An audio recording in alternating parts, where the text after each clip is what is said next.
Hey everyone, and welcome to Empowered by Self-Love, the podcast. My name is Jessica Fuentes, and I am a transformational life coach. I will be here every Saturday talking to you about how to transform those difficulties you encounter throughout your life into lessons. How can you transform that victim mindset into one of opportunity and growth? If you want to transform your life, the key is to learn and realize that you have everything you need within yourself. If you're looking for a safe place to find inspiration, motivation, and the tools to become empowered, then this is the podcast to listen to.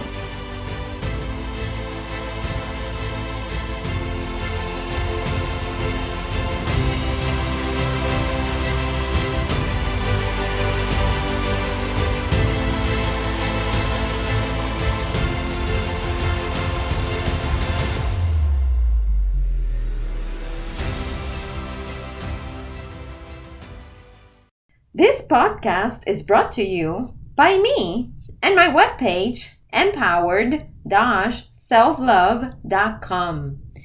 Thank you for joining me every Saturday, and I'd like to give a special thanks to all of you who have been following me since day one on my pages on Facebook and Instagram, and now on my podcast. In this episode, I will be talking about the process of changing your perspective.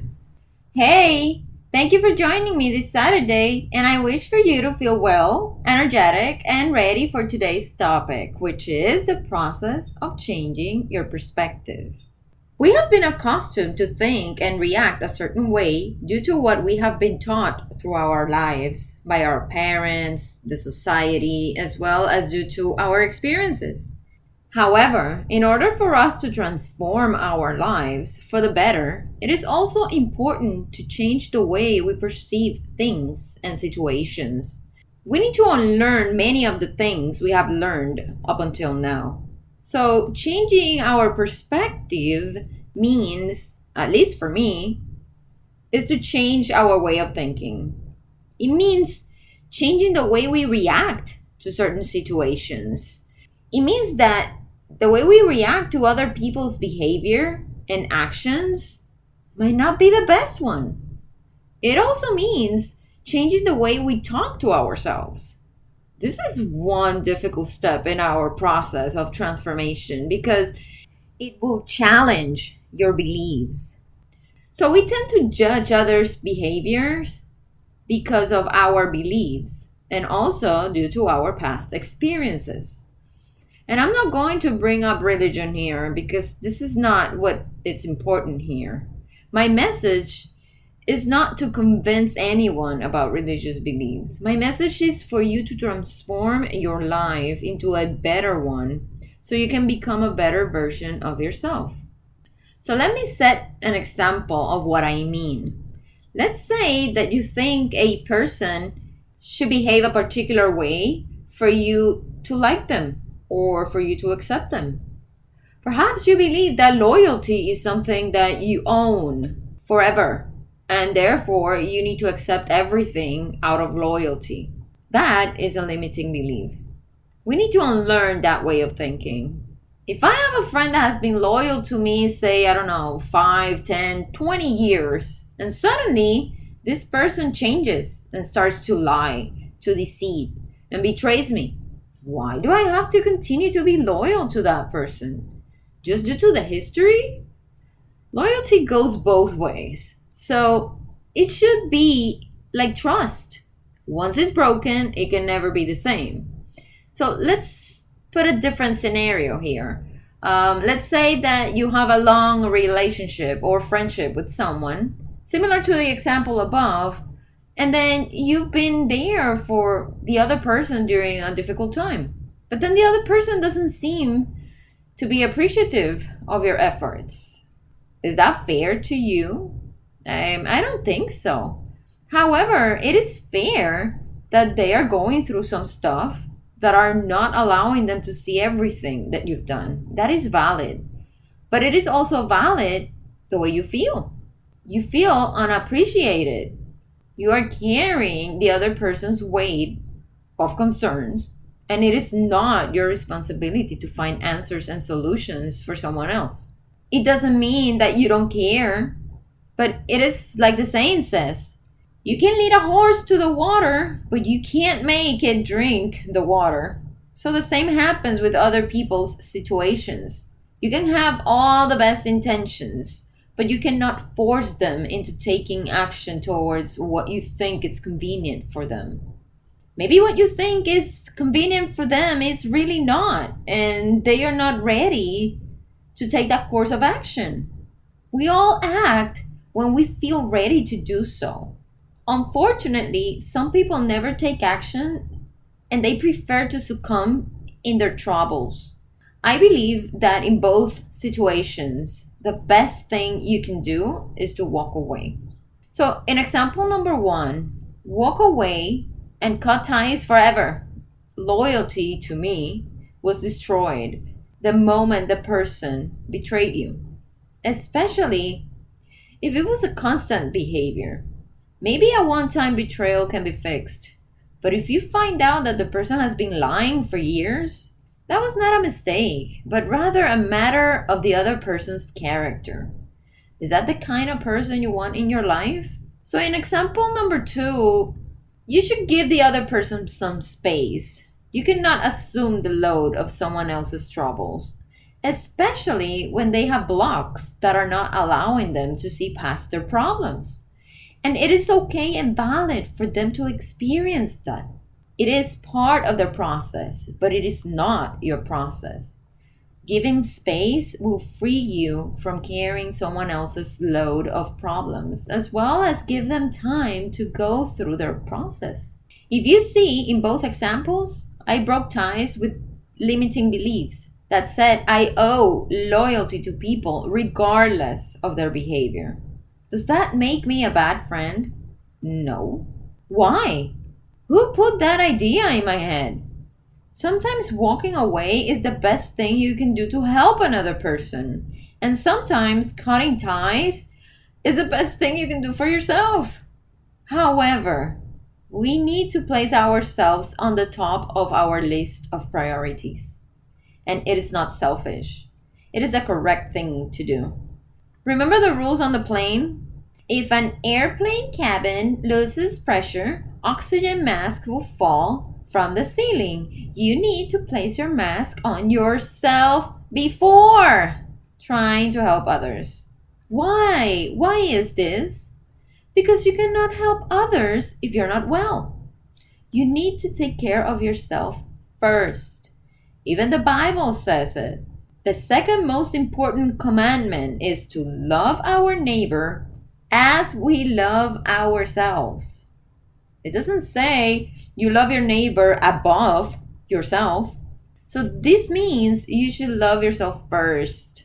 It is impossible to be able to give someone else your very best if you are not your priority. So it is not selfish. It is one of the most important principles of a well-lived life. That is another limiting belief that has been imposed on us, and you should unlearn it. Another important matter to mention when it comes to you changing the perspective of things is when you experience challenges. What is your first response to a challenge? Well, the natural response will fluctuate between frustration, sadness, or madness. These responses are completely natural and valid. It is part of the process of any challenge we get to experience. However, what is the best alternative? What will serve you better rather than allowing you to get stuck in the destructive waves of emotions? Change the perspective. Rather than asking yourself, why is this happening to me? Instead, ask yourself, what is this teaching me? What opportunities of growth do I have in front of me? Just a little change in our questioning can be so powerful. Transformational, right? But this is an ongoing process. In order for this to become a habit, you need to constantly pay attention to the way you feed your negative emotions. Another way to feed negative emotions is when you feel sad or have experienced a heartbreak, for example. The one thing we all do is listen to the heartbreak songs. Oh my God.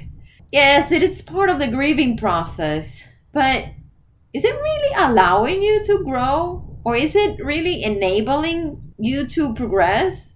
I think, on the contrary, it is enabling you to stay stuck in the feeling of frustration, of sadness, of madness. Everything we feed ourselves with is what we will carry. The TikToks we watch, the books or the articles we read, even the people we hang out with.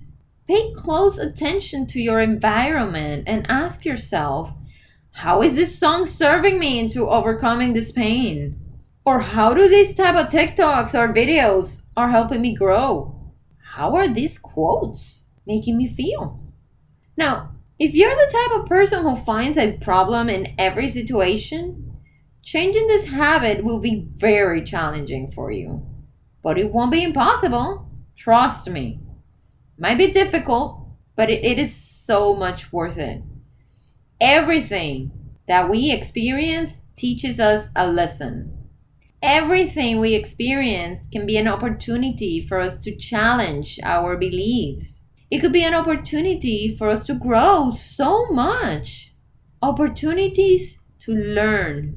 They are everywhere, especially on the difficulties. One thing I came to terms with was that the lessons will continue to present themselves multiple times until we learn how to act differently. Once we learn the lesson, we gain control of the challenge, even if it presents itself over and over and over. So, I know that I have thrown at you too much information, and I was so excited with all the details that I wanted to share. It might have sounded like I was all over the place. So let me highlight for you the top 5 takeouts from today's episode. Number 1, it is time to unlearn many of the things that have been imposed to us by our upbringing, our society, or by whoever. Create your own set of values. What is really important to you? The way that you feel, or what others expect of you? Number 2, sometimes walking away is the best thing you can do to help another person. You cannot assume or resolve other people's troubles. They have their own journey, and so do you. Number 3, letting go will serve you better than remaining stuck in the destructive waves of emotions such as resentment, sadness, or anger. Number 4, everything we feed ourselves with is what we will carry along with us, and therefore it is what we will give to others. So make sure you are feeding yourself with the things that will bring value into your life. Feed yourself with things that will help you move forward, not backwards. Number 5, the lessons will continue to repeat in your life until you make the conscious decision to pay attention and learn the lesson. And when you do that, you will then gain control of the challenges that may present in the future. I know what you might be thinking. Yeah, right, Jessica. All of this sounds so much easier said than done. And guess what? You are right. It is not easy. And I am not here to tell you that it is or that it will be. I am here to tell you it is worth it. If you feel that this is a message you connected with, I am very glad and happy that this will be the beginning of an extraordinary journey of empowerment for you. So remember, you have a date with me every Saturday. You can't miss the next episode in which I will be talking about the self-talk. Thank you for listening to today's episode. I hope you enjoyed it and that it brought some perspective as well as hope. If there is any particular topic you would like me to discuss, or if you have any questions, please feel free to reach out to me via email at jessica.fuentes@empowered.com. empowered-selflove.com. Don't forget to follow me on Facebook and Instagram. You can find me there as empowered.selflove. I also encourage you to check out my webpage, empowered-selflove.com. And if you would like to hire me as your transformational life coach, please reach out to me via email. I will guide you into the qualification process and explain the packages I offer for the one-on-one coaching services. You will find all the links on the episode's notes. Remember, if you like this content or thought of somebody that could benefit from it, please share with your friends and family. Remember, we have a date every Saturday. I can't wait for us to meet again.